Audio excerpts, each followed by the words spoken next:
આજની રાત્રિ ખતરાની રાત્રિ સાબિત થઈ શકે છે. બંગાળની ખાડીને અરબ સાગરના દરિયામાં એકાએક 4 થી 5 નવી low pressure system, high pressure system અને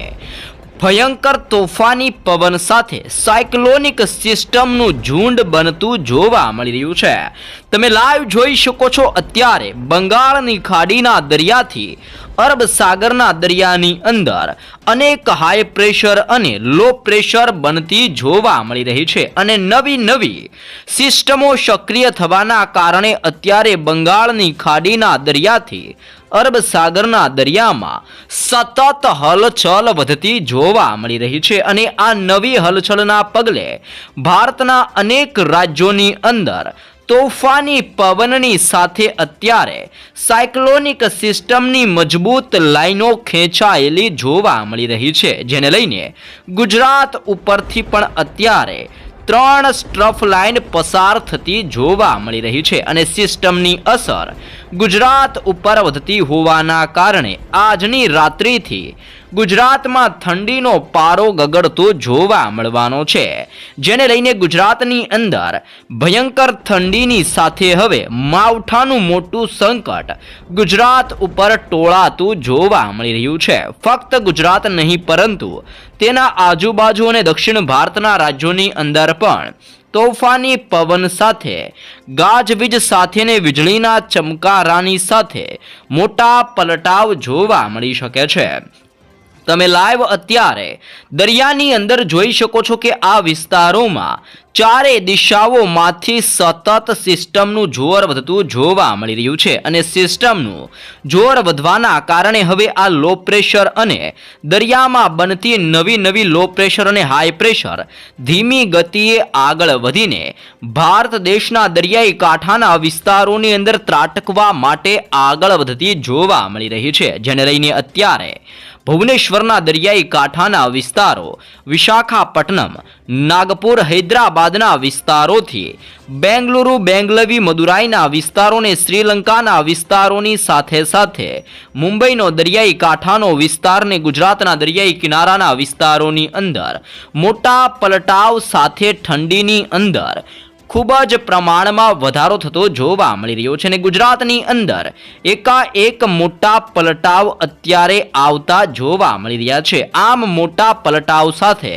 ગુજરાતની અંદર 3 સ્ટ્રફ લાઇન પસાર થતી જોવા મળી રહી છે અને સ્ટ્રફ લાઇનની અસરોને લઈને હાલ ગુજરાતના વાતાવરણની અંદર વાદળ છવાયું વાતાવરણ, જેમાં દક્ષિણ ગુજરાત અને સૌરાષ્ટ્રના દરિયાઈ કિનારાના વિસ્તારોની અંદર આ સંપૂર્ણ પંથકોમાં વાદળ છવાયું વાતાવરણ અત્યારે બનતું જોવા મળી રહ્યું છે અને વાદળ છવાયા વાતાવરણને લઈને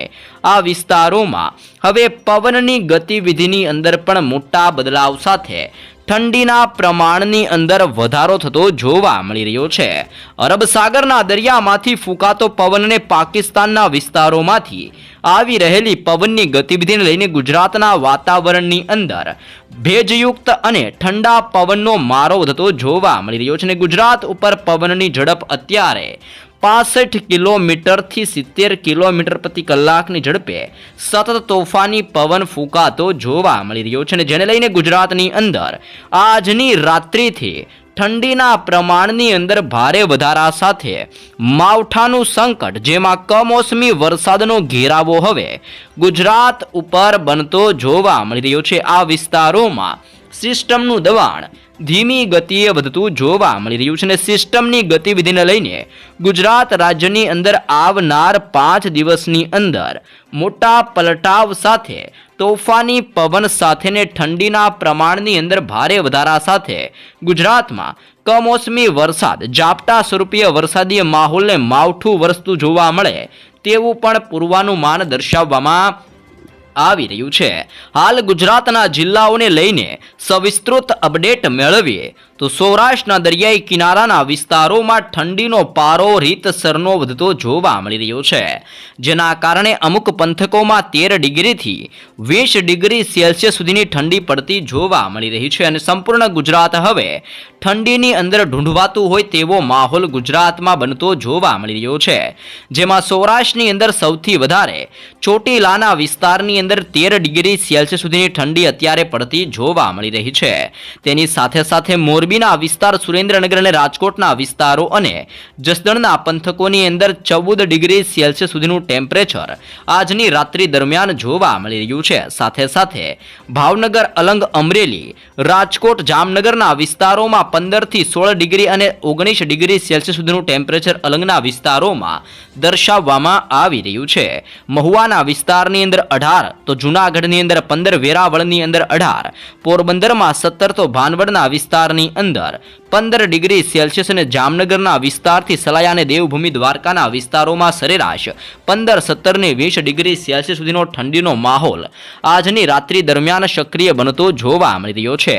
સૌરાષ્ટ્રના વિસ્તારોમાંથી 2 મજબૂત સ્ટ્રફ લાઇન લંબાયેલી જોવા મળી રહી છે અને આ સ્ટ્રફ લાઇનની અસરો અત્યારે સૌરાષ્ટ્ર ઉપર વધતી જોવા મળી રહી છે, જેના કારણે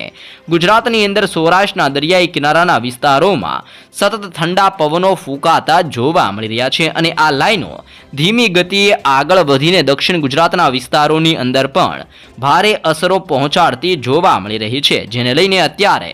દક્ષિણ ગુજરાતના દરિયાઈ કિનારાના વિસ્તારોની અંદર વાદળોના ઝુંડ છવાતા જોવા મળી રહ્યા છે અને રાત્રિ દરમિયાન તોફાની પવનની અવર જવર પણ દક્ષિણ ગુજરાતના દરિયાઈ કિનારાના વિસ્તારોની અંદર ભારે અસરો દર્શાવતા જોવા મળી રહ્યા છે અને સિસ્ટમની અસરોને લઈને દક્ષિણ ગુજરાતની અંદર રાજપીપળાના પંથકો, આમોદ, ભરૂચના વિસ્તારોથી લઈને સુરતના વિસ્તારો, વ્યારાનો વિસ્તાર, આહવાના પંથકથી વલસાડના વિસ્તારની સાથે આહવા, નવસારી અને ડાંગના વિસ્તારોમાં મોટા બદલાવ જોવા મળી શકે છે અને આ સંપૂર્ણ પંથકોમાં ઠંડીનું પ્રમાણ હજી પણ આગામી 2 દિવસોની અંદર વધતું જોવા મળશે અને 2 થી 3 ડિગ્રી સેલ્સિયસ સુધીનો ઠંડીનો પારો અત્યારે ગગડતો જોવા મળી શકે છે. આમ રાજ્યની અંદર ટેમ્પરેચરની અંદર ઘટાડો અને ઠંડીના પ્રમાણની અંદર પુષ્કળ પ્રમાણની અંદર દક્ષિણ ગુજરાતના વિસ્તારમાં હજી પણ વધારો થતો જોવા મળી શકે છે અને સાથે સાથે વાદળ છવાયા વાતાવરણને લઈને ઝરમર વરસાદ, ઝાપટા સ્વરૂપીય વરસાદી માહોલ વરસવા અંગે પણ પૂર્વાનુમાન અને આગાહી દક્ષિણ ગુજરાત માટે દર્શાવવામાં આવી રહી છે. મધ્ય ગુજરાતના જિલ્લાઓ તરફ આગળ વધીએ તો સિસ્ટમની સ્ટ્રફ લાઇન મધ્ય ગુજરાતના વિસ્તારોમાંથી પણ લંબાયેલી જોવા મળી રહી છે અને આ સ્ટ્રફ લાઇન અહેમદાબાદના જિલ્લાથી લઈને ગોધરા અને દાહોદના વિસ્તારોમાંથી પસાર થતી જોવા મળી રહી છે અને સ્ટ્રફ લાઇનને લઈને અત્યારે અહેમદાબાદના વિસ્તારોની અંદર ધોળકાથી લઈને નડિયાદના વિસ્તારો, વડોદરાના પંથકથી ખંભાતના વિસ્તારોની અંદર લુણાવાડા, ગોધરાની સાથે દાહોદ, છોટાઉદેપુર, બોડેલીના વિસ્તારોની અંદર પણ આજની રાત્રિ દરમિયાન મોટા પલટાવ આવતા જોવા મળી શકે છે અને તોફાની પવનની અવરજવર સાથે મધ્ય ગુજરાતની અંદર 12 ડિગ્રીથી લઈને 16 ડિગ્રી સેલ્સિયસ સુધીનું ટેમ્પરેચર જોવા મળી રહ્યું છે અને રાત્રિ દરમિયાન ભયંકર ઠંડીનો ચમકારો મધ્ય ગુજરાતના વિસ્તારોમાં અસર દર્શાવતો પણ જોવા મળી રહ્યો છે. ઉત્તર ગુજરાતના જિલ્લાઓની જો માહિતી મેળવવામાં આવે તો રાજસ્થાનની સરહદને અડીને આવેલા ઉત્તર ગુજરાતના વિસ્તારોમાં સૌથી વધારે ઠંડીનો અત્યારે ચમકારો વધતો જોવા મળી રહ્યો છે. ઉત્તર ગુજરાતની અંદર થરાદના પંથકોની અંદર 13 ડિગ્રી, પાલનપુરમાં 13, ખેડ બ્રહ્માની અંદર 11 ડિગ્રી સેલ્સિયસ સુધીનું ટેમ્પરેચર જોવા મળ્યું છે. આમ સૌથી વધારે ઠંડી ખેડ બ્રહ્માના વિસ્તારોમાં અત્યારે પડતી જોવા મળી રહી છે. રાધનપુરની અંદર 14, મહેસાણાની અંદર 13, હિંમતનગરની અંદર 14, વિરમ ગામના વિસ્તારોની અંદર 14 ડિગ્રી સેલ્સિયસ ટેમ્પરેચર નોંધાઈ આવ્યું છે. આમ ઉત્તર ગુજરાતના સંપૂર્ણ વિસ્તારોમાં તોફાની પવનની લહેરની સાથે ચારે દિશાઓમાંથી ફૂંકાતા તોફાની પવનોની સાથે ઉત્તર ગુજરાતના જિલ્લાઓમાં સતત તીવ્ર દબાણ સાથેને ઠંડા પવનોની ગતિવિધિઓ સાથે હળવા વરસાદ અને ઝાપટા સ્વરૂપે વરસાદી માહોલ અંગે પણ આગાહી દર્શાવવામાં આવી રહી છે. કચ્છની અંદર ઘોર અંધકારની વચ્ચે મોટા પલટાવ આવતા જોવા મળવાના છે, જેમાં ગાંધીધામ, રાપર, ખાવડ, બાડેલી, માંડવી, લખપતિ અને નળિયાના વિસ્તારોની અંદર અત્યારે 2 મજબૂત સ્ટ્રફ લાઇન ખેંચાયેલી જોવા મળી રહી છે. સાથે જ પાકિસ્તાનના વિસ્તારોમાંથી આવતા ભેજયુક્ત પવનનો સીધો જ મારો કચ્છ ઉપર વધતો હોવાના કારણે કચ્છના સંપૂર્ણ વિસ્તારોમાં આવનાર 48 કલાક ઠંડીથી ભર્યા સાબિત થતા જોવા મળવાના છે. સાથે સાથે અરબ સાગર અને બંગાળની ખાડીના દરિયામાં નવી લો પ્રેશરો પણ હવે ડીપ ડિપ્રેશનની અંદર પરિવર્તિત થઈને ધીમી ગતિએ ભારત દેશ તરફ પોતાની દિશા દર્શાવતી જોવા મળી રહી છે અને એક બાદ એક નવી સિસ્ટમો ભારત દેશ તરફ આગળ વધતી હોવાના કારણે ભારતના અનેક રાજ્યોની અંદર મોટા પલટાવ સાથે આગામી 5 દિવસોમાં વાદળ છવાયા વાતાવરણ સાથે કમોસમી વરસાદ અને માવઠાનું સંકટ દેશ ઉપર વધતું જોવા મળી રહ્યું છે।